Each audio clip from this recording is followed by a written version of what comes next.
have stated on our website that coaches have a legally enshrined duty of care towards the athletes they are responsible for. We have further stated that coaches are obligated to know when to administer sports first aid to their injured athletes. This video explains the legal basis for those assertions. Many sports coaches assume that when an accident or injury occurs within the sports environment, it is simply that, an accident. The apportionment of blame is a concept that is alien to many. It should be foremost in people's minds that the law imposes legal liability or blame on those who could have prevented an accident or injury from occurring. And this is aimed ultimately at seeking to encourage safe practices by deterring a repetition of the accident or injury. So, what is duty of care? Well, at its core, duty of care means not causing harm to others.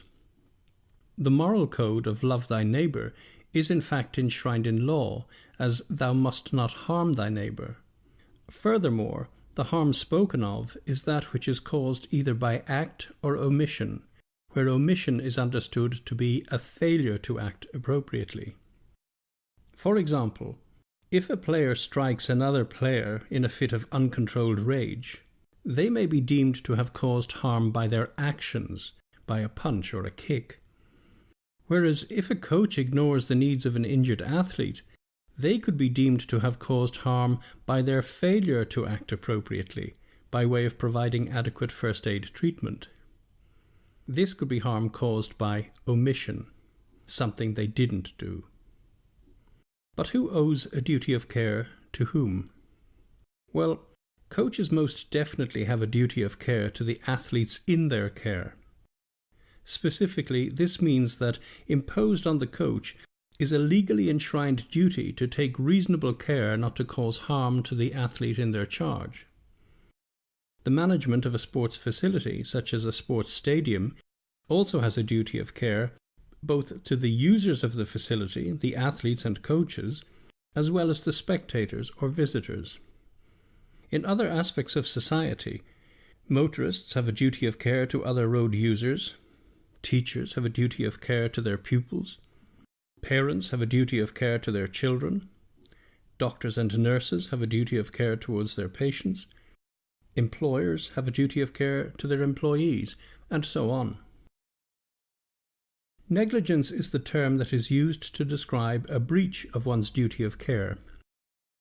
Coaches are expected to impart knowledge, teach skills, supervise, provide quality equipment that is inspected prior to its use on each occasion, ensure a safe sporting environment, and provide a duty of care to all sports participants in their charge. Failure to provide this care may result in liability or negligence. For example, if an athlete injures themselves by using equipment that was damaged, an opinion may be formed that the coach should have checked the condition of the equipment prior to its use, and consequently the coach may be liable for the athlete's injury. It is worth remembering the point made earlier in that such legal liability is seeking to encourage safe practices by deterring a repetition of injury. Now, before a coach can be held to be negligent by an injured athlete, 4 burdens of proof must be overcome, and these are dealt with on our Sports First Aid and Injury Management course. In legal cases for damages or compensation, a coach's actions would be measured against a standard of care, which is, where you have a situation that involves the use of some special skill or competence, the test is the standard of the ordinary skilled person exercising and professing to have that special skill. A person need not possess the highest expert skill. It is well-established law that it is sufficient they exercise the ordinary skill of an ordinary competent person exercising that particular art. Feeling a bit confused? Well, what it means in a sports coaching context is this. If an athlete was claiming compensation against a coach for damages suffered as a result of the coach's first aid treatment of their injury, for example, the assessment that a court of law would make is a comparison of the coach's actions against what another coach, similarly qualified in sports first aid, would have done in the same situation. The coach does not have to have the highest level of sports first aid skills. It is sufficient that they have the normal level of skills as other coaches trained in sports first aid. It is important to remember, however, that the attention of the court would not only be on the possession of the skill, but also in its exercise, and the exercise of the skill will contain aspects connected with both technique and judgment. So, standard of care is defined as what another minimally competent individual, educated and practicing in that profession, or in this case voluntary vocation, would have done in the same or similar circumstance to protect an individual from harm or further harm. For example, a sports coach administering sports first aid to an injured athlete would be held to a standard of care expected of another sports coach trained in sports first aid, and not to a standard of care expected of a nurse. Equally, a nurse would not be held to a standard of care expected of a doctor.